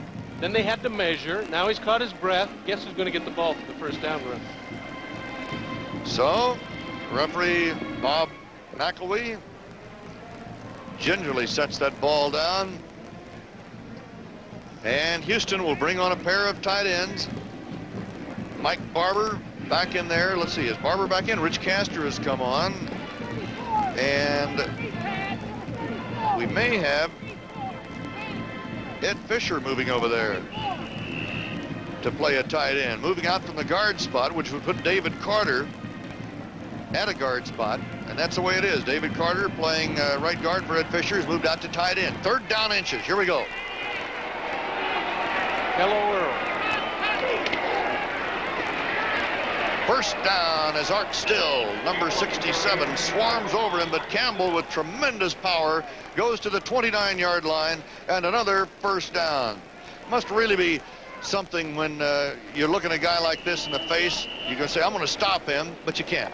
225 pounds and 5'11", which is very important. That low center of gravity makes it very difficult to tackle Earl low or high. He's so compact that he just runs right over him. So Earl Campbell charges on toward a 200-yard game. Slot left. Houston trailing by 1. 4th quarter. Campbell again. Wilson out front. And a tackle missed, and Campbell's inside the 30 at the 28. Thomas Howard brings him down. I'm not sure if that was Manu Maliuna or Spaney who missed him trying to get a necktie tackle. I think it was Spaney, and he spun him off, and then it was Howard who finally got him down. A gain of 2. It'll be 2nd and 8. With that low center of gravity, you don't tackle Earl Campbell up around the neck unless you got a straight shot at him. If he's running away from you, he'll either drag you along or just shrug you off like you weren't even there. Earl Campbell already holds the NFL record for the most consecutive 100-yard games in a single season. He had 7. Now he's on his way to a 200-yard game. Ronnie Coleman is now in for Houston. 2nd and 8. Coleman in motion left. Stabler looking for him. There he is. Screen to Coleman. Hey, look at the defense by Kansas City, though. Number 75, Sylvester Hicks, just off the injured list, making a big play now. He was out for the last 4 weeks with an injured right shoulder, but Hicks really saw himself in the spotlight there with a big defensive effort. Kansas City figured that Kenny was going to have to make his first pass of this drive.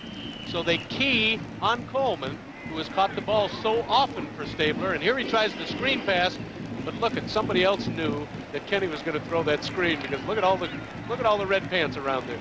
A loss of 4, 3rd down, 13. 5 defensive backs on the field for Kansas City. Coleman and Carpenter, the running backs.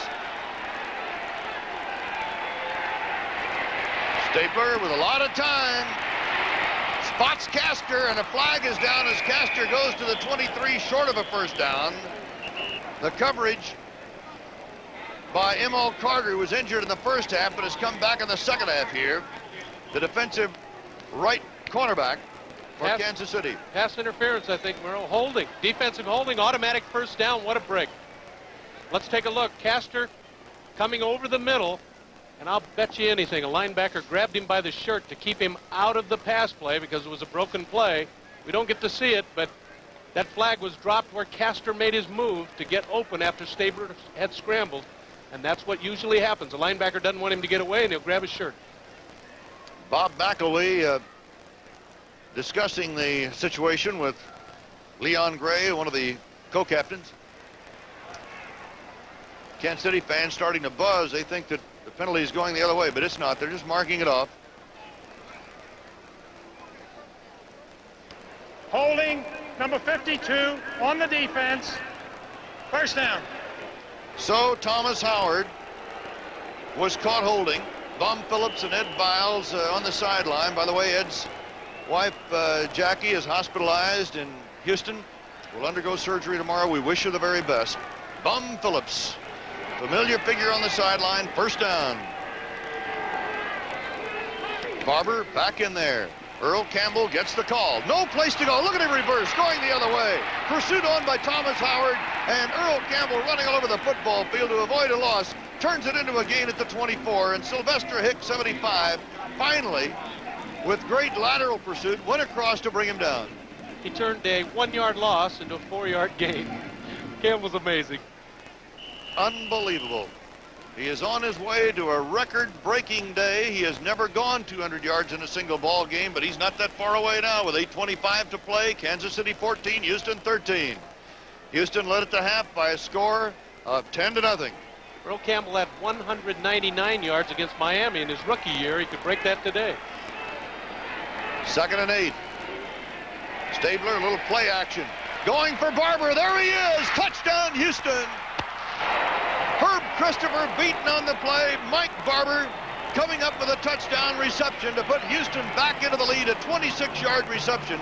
And Mike Barber is going to be deliriously happy that Ken Stabler is his quarterback. He loves to go to the tight ends. His criticism of Pastoriti was bombs away.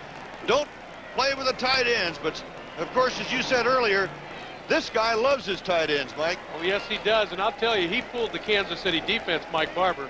He limped off the field, had to be helped. They probably figured, well, he'll never get in the pattern. And he runs the quick slant out to the corner. Stabler picks him up. And I know that Kansas City was fooled. They didn't think that Barber was healthy enough. Now the extra point try. Nielsen holding for Tony Fritsch. It is 19-14. Houston back into the lead. And it's now 20-14. Houston comes back on top after losing a 10-0 halftime lead. They are now back in front by 6 with 8:05 to go in this game here in Kansas City before 75,048 fans at Arrowhead Stadium. Here's Wilson, and Kansas City thinks he was holding here, and I tend to agree with him. That looks like a bulldog to me. Put him in the rodeo, or rodeo if you will. So it's 8:05 to go, and Houston is on top by 6. The Snake has just brought the Houston Oilers back, and you talk about an admiration society. Campbell and Stabler. Stabler has been given a new dimension with Campbell and vice versa. So there are the stories today, Mike. I'd love to turn around and hand off to that guy every time. Now it'll be Fritsch to kick off. Carlos Carson is deep for Kansas City, and the Chiefs are down by 6. Carson at the 10. There's the wall. Carson breaks to the outside and runs over one of his own blockers, and down he goes in the 24, covered by Jack Tatum, coming off the bench to join the special teams unit. So Tatum gets the tackle. Now the offensive unit for Kansas City, looking at the clock, 7:55 to go, down by 6. Another look at the touchdown pass. Again, Barber had been helped off the field, and I'm certain the Kansas City defense didn't think he was healthy enough to get out on that deep pass, but he did. The Snake hit him right between the 8 and the 6. Put him back in front. And that drive, 55 yards, 9 plays, set up with a pass interception by Vernon Perry. Didn't take much to do that one. 5:56. Kansas City trailing by 6. Fuller looks to throw. And it is incomplete at the 43-yard line in Kansas City territory. J.T. Smith, whose nose was broken earlier in the game, was the intended receiver, and Steve Fuller went down. So the clock is stopped. 7:50 left to play in this one. Houston leading by 10-0 at the half, going down 14-13 at the end of the third quarter, right back in the fourth quarter to grab a 20-14 lead, and that's the way it is right now. Rome has come in. Stan Rome, 87, a second-year man from Clemson who was Fuller's pass catcher in college, is now in the ball game. Andy Doris, Ken Kennard, Jesse Baker, and Mike Stensrud, 4-man front up there now for Houston defensively. 2nd and 10. Fuller dumps it over the middle to Tony Reed coming out of the backfield, and Tony is near a first down at the 32, but he's going to be short by a yard or so. Robert Brazil, 52, the linebacker, had the coverage. Great play by Brazil. He was one-on-one with Tony Reed, and if Reed would have gotten away, it was a 30 or 40-yard gain, but Brazil caught him from behind. Again, that great speed by the linebackers. Marked the ball officially at the 31, which makes it 3rd down 2 as Carlos Carson brings the play in, number 88. A rookie from LSU. Stan Rome goes out for Kansas City. Steve Fuller and Marv Levy have opened this game up, the offense up for Kansas City here in the second half. It resulted the Chiefs putting 14 points on the board and having a lead. Here's a draw going to Ted McKnight. McKnight is across the 35, knocked backward, but he's got enough for the first down. So McKnight picks up the first down. Art Springer, 56, the linebacker who missed the game last week because of a knee injury. He's had an injury-riddled career. He got the tackle, but it's first down, Kansas City. Excellent call, the draw play in that situation. Obviously, Houston looking for the pass because Kansas City's playing catch-up. Rome and Carson are now alternating, bringing the plays in. So you can see the defensive linemen and the linebackers are playing pass first. They all took a step backwards, and that was the reason for the gain on the draw. Kansas City, 10 first downs, Houston 20. Houston leading by 6. Right over the middle it goes. Oh, what a shot on Ted McKnight. That one felt by Greg Bingham, and McKnight will be a little bit slow getting up after that one. Greg Bingham's played 180 straight games. Ever since he was drafted, walked right on the field and has started every down. And he's usually the run linebacker, the guy who stops the running play. But I'll tell you what, McKnight doesn't want to ever see him again after he catches a pass. That one hurt. Gain of 6, second down 4. The play is brought in by Mike Williams. The tight end, Henry Marshall, goes out, comes to the sideline. 5 minutes, 50 seconds left to play. Houston 20, Kansas City 14. Merle Herman and Mike Hafner with you in Kansas City. Crowd of over 75,000 looking on. That's McKnight in motion. Fake the reverse, and it is Reed carrying the ball. And Reed is rolled out of bounds near the 45, and I believe just short of a first down. Art Stringer, 56. Ted Washington, 59. The linebackers chased him out of bounds. He's short by almost a yard. Now Kansas City will have a third down, about a yard to go. Tony Reed has picked up 32 yards today on 9 carries. The wide receivers come out, the tight ends come in for Kansas City. Jim Rourke, a tackle, is now playing a tight end, normally a tackle. Ed Beckman is playing the right side. And Rourke, number 70, plays the left side. That's Beckman in motion. And the block is that way, and it is a first down for Ted McKnight at the 49-yard line. Robert Brazil, 52, had the stop with Greg Stemrick, 27. And you know, Mike, I'm surprised that that play didn't gain more because they really had the blockers out there. They did well. They took a page out of the Houston Oilers book. They put the motion man towards the way they were going to run, and McKnight almost broke it. There's McKnight. He's hurt on that one. And James Hadnot, 48, will come in to replace him. It's 20-14 Houston. 5 minutes left to play as the clock grinds down. And Kansas City putting the ball in play. Fuller dumps it off, swings it out to Hadnot. Hadnot with that big frame of his, 244 pounds, bounces all the way down to the 43-yard line. And J.C. Wilson had to take him on at 177. He is short of a first down, however, but he got 7. I'll tell you, it takes guts to play cornerback in the National Football League, especially when you have to go outside and take on a 235, 240-pound fullback. But look at Wilson at 175. It'll be second down 3 as we complete the play there. A gain of 7 by Hadnot. He is out of the ball game. Arnold Morgado is in there now with Tony Reed. Morgado in for the first time today. Formerly a starter for Kansas City. He's been on the injured list. That's Morgado. Morgado finds a hole in the middle, goes across the 40, down to the 36, and Ted Washington, 59, the linebacker, makes the stop. Morgado out of Hawaii, who had a broken right leg a year ago, getting an action coming off the injured list as Marv Levy sends in the play. I'll tell you, that offensive line for Kansas City is inspired, Merle. The great run by McKnight where they blew him out, and now Morgado comes in for his first carry. And I swear, the Houston linebackers and defensive linemen were back 3 yards even before Morgado touched the ball. Fuller in the air, 11 for 18, 147 yards, 1 touchdown, 1 interception. Fuller dropping, looking, where's the receiver? Not there, and Fuller eats the football at the 38 is Jesse Baker. The designated sacker for the Houston Oilers comes in and makes the tackle to throw Fuller for a loss of a couple. Smart play by Fuller. All the receivers were covered, and this time, instead of trying to force the football when he got it picked off, this time he pulls it down and eats it. He knows better. They have got to have the football, and a 25-yard gain because of a great catch isn't going to help him any. So eat it now and see if he can come back and get the first down on the next play. Second down, 12 coming up. You saw a familiar number, 78, Curly Culp, who's now in there. Used to be with the Chiefs, was part of the great Super Bowl team. And we've got a timeout by Houston. 3 minutes, 2 seconds to go in the game. Houston on top by 6, and we'll be right back after this message. They use all kinds of transportation to come to the Big Arrowhead Stadium, and this guy not only came to the stadium, but he has the best seat in the house. Ted McKnight had an injured ankle, but he is back in. Houston leading 20-14, and we're down to 3:02 to play. Kansas City on the Houston 38. 2nd and 12. Fuller being rushed. Fuller breaks the tackle. Where's the receiver? Not there. He's going to run the football. He is on the way down to the 20, 15, 10, 5. Touchdown! Kansas City takes the lead. Fuller looking all over the field. No receiver. Look at this crowd.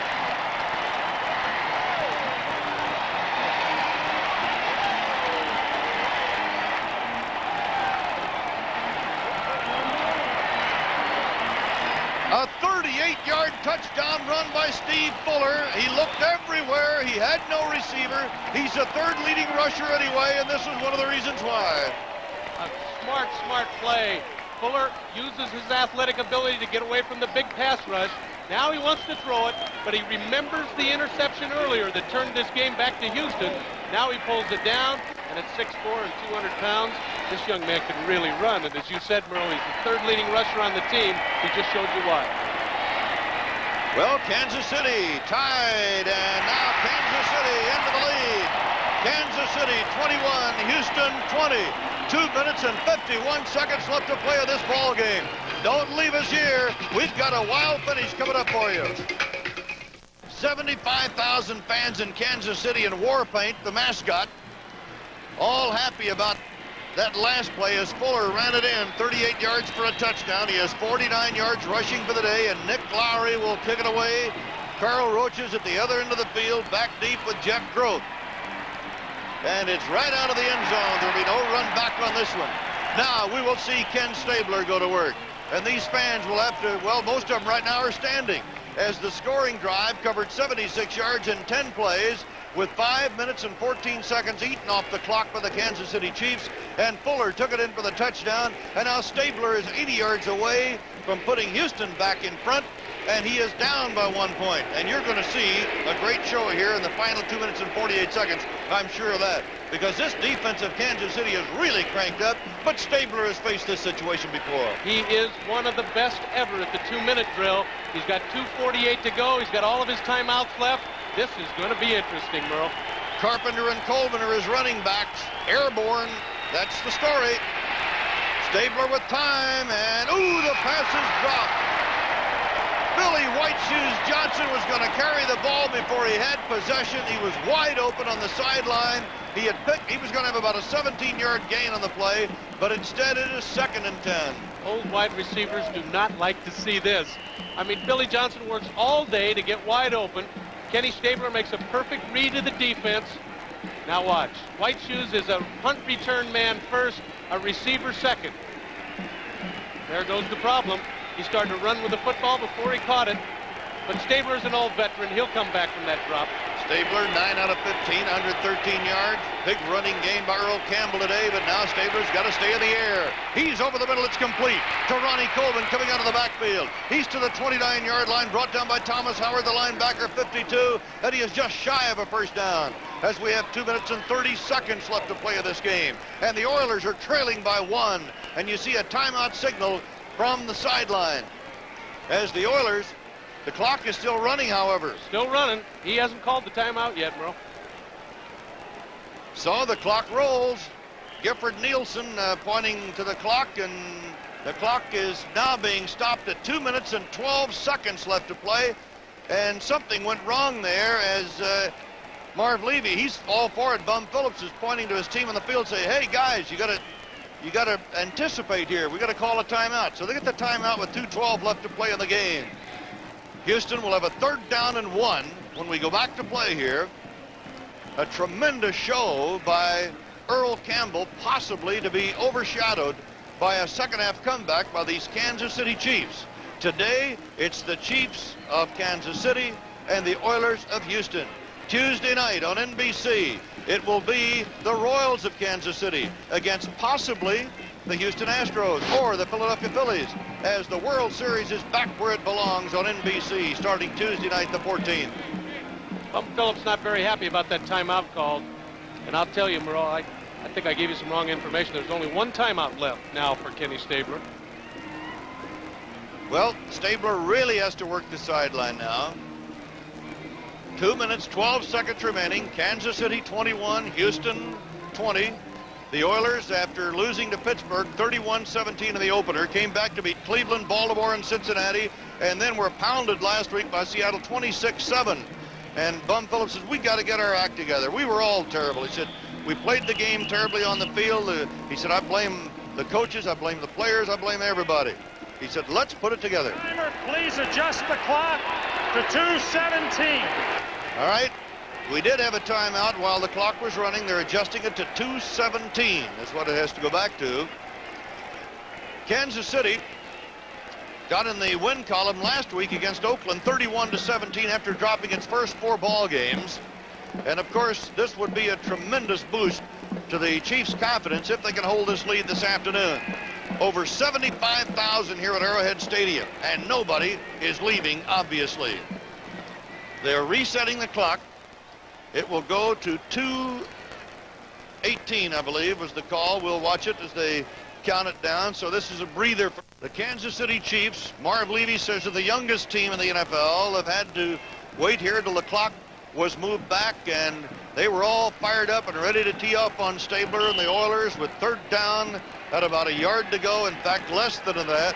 Mike Barber, 86, Rich Castor, 88, are in his tight ends. Earl Campbell is back. He is in there at tailback now for the Houston Oilers. Tim Wilson in front of him as the fullback to lead the blocking 3rd down 1. Campbell first down to the 30, and the clock showing 2 minutes and 10 seconds left to play in this game. Manu Maliuna, 54, Spaney, 59. The inside linebackers, with help from Don Perry, 61, the nose tackle, stopped the play. How about this score? San Diego, Oakland, 24 all, 4th quarter. Oakland bouncing back against San Diego this afternoon. We've got a timeout with 2 minutes to go. Houston trailing by 1, and we'll be right back after this.